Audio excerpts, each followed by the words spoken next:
đây vàng.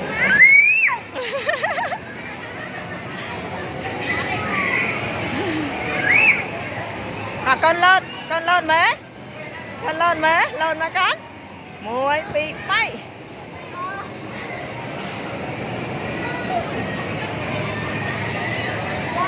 Lên con lên muối bị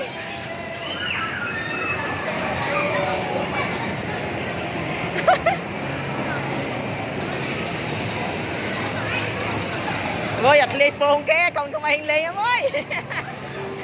Lên ngoài pi ôi lồi ơi.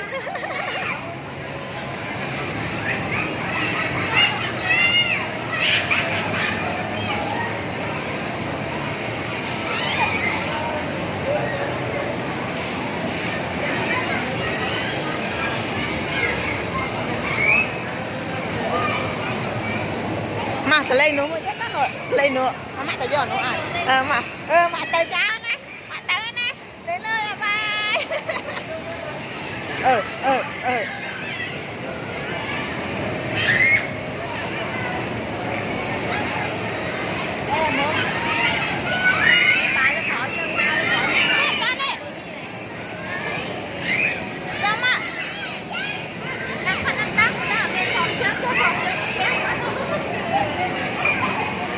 Tin ai họ đóng về mặt ta vẽ đồn chơi là mau này biết ăn vẽ đồn chơi cô chơi mà ông phải đi làm cạn tiền.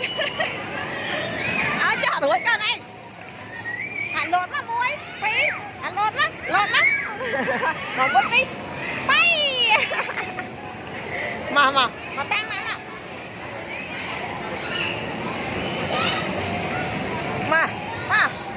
mà đến ơi đến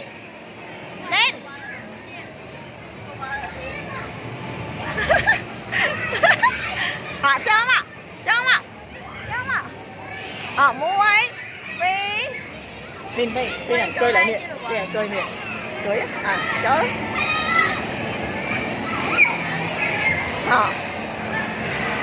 muối phí bay.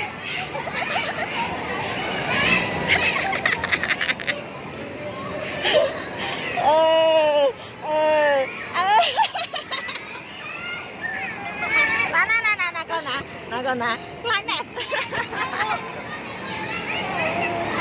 Tránh mà cái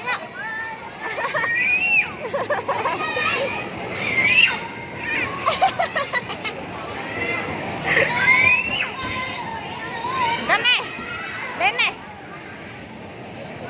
này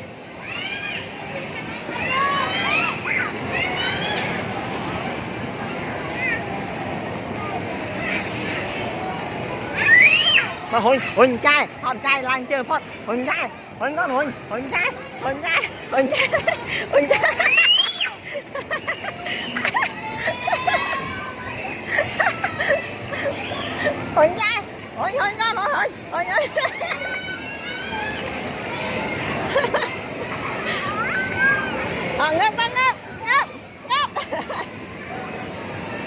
ngấp màu bây cắn này